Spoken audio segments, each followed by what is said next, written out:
If your chicken's ever tasted a bit sad, stay with me. Today I'm making my go-to masala chicken. Dead quick, full of flavour, and I'll show you how to build a proper masala that actually does the work.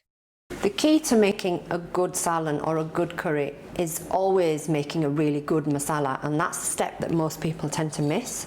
So today I'm going to show you how I get that just right. We will start by dicing the onions. If we cut them reasonably small, it means they will break up into the sauce as we're cooking, which means you won't need to blend.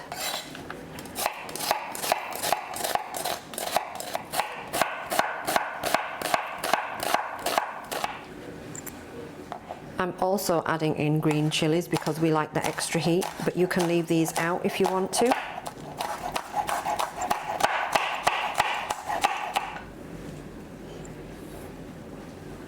I like to use butter in my salan or my curry.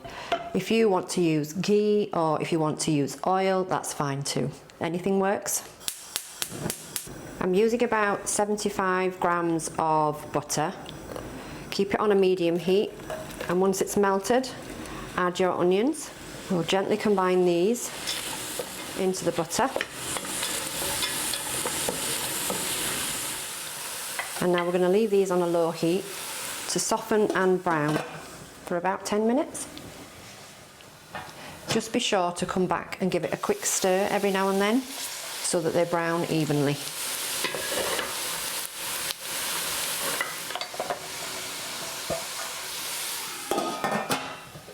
And then once your onions are looking nice and golden like this, you're ready to start adding your other ingredients. The browner you let your onions go, the richer the colour of your final dish will be. Into this we're going to add some ginger and garlic. There's about a tablespoon here. This is my own ginger and garlic paste. We'll mix that in until you can't smell the sharpness of the ginger and garlic. You'll also see now that the onions are already starting to break down. And then once the ginger and garlic is all golden, you're ready to add in your tomato. Now you can use fresh tomatoes that are blended, you can use tin tomatoes if you want to. I like to use passata, simply because it's much richer in flavour and colour. There's about 4 tablespoons there. I'm going to give that a quick mix in. Some people like to add their spices in before they add their tomato, which works really well if you're using a lot of oil or a lot of ghee. If you're not using a lot of oil, it's really hard to mix the spices in, which is why I like to do it this way. Also because there's less risk of the spices burning. We're ready for the seasonings now, so all of those go in. And now we're going to keep the heat gentle and we're going to mix that in. This is the important part. The more you cook the spices at this stage, the richer the flavour will be. So we keep these cooking on a medium heat for a good couple of minutes until you see the oil splitting. And if you look carefully now, you'll see, if we just leave it alone, that the oil starts to come away here. When this happens, you know that your masala is cooked through and we're ready for our yoghurt. I'm going to stir this in.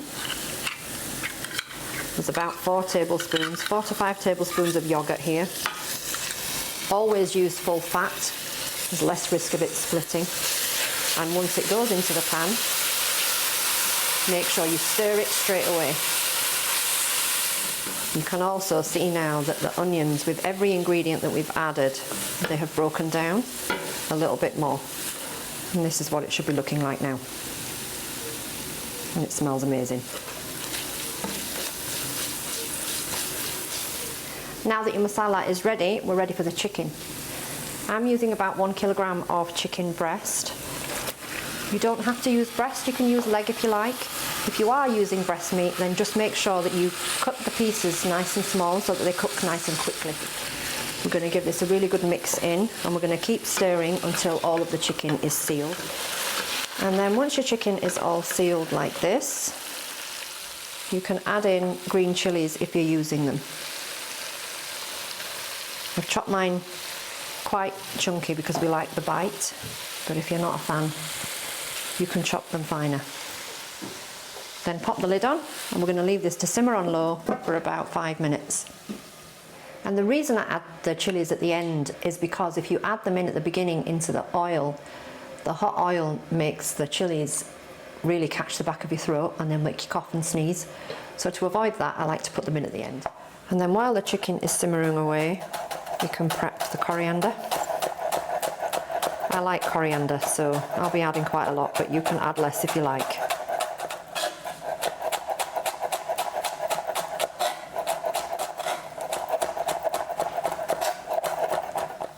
And then once your chicken's been cooking for about 5 minutes, we're going to take the lid off. And you'll see now that there is some liquid in the pan that's been released from the chicken. What we're going to do is just dry that off before we do anything else. By doing this, you intensify the flavours. Just be gentle with your stirring now. Then once all of that moisture is dried away, you can add back in a little bit of water if you want some more masala. There is enough spice in here.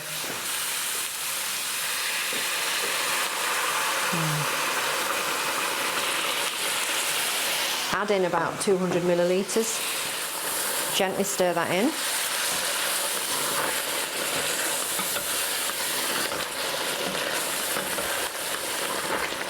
And let it simmer on high for about 1 minute. And you can see now that the sauce is quite smooth. You don't need to blend it. Now that that's been simmering for about a minute, we're ready to add in the coriander.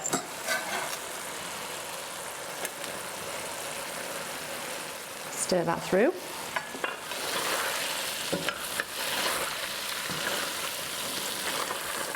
And that's it. We're done. Simple, honest cooking.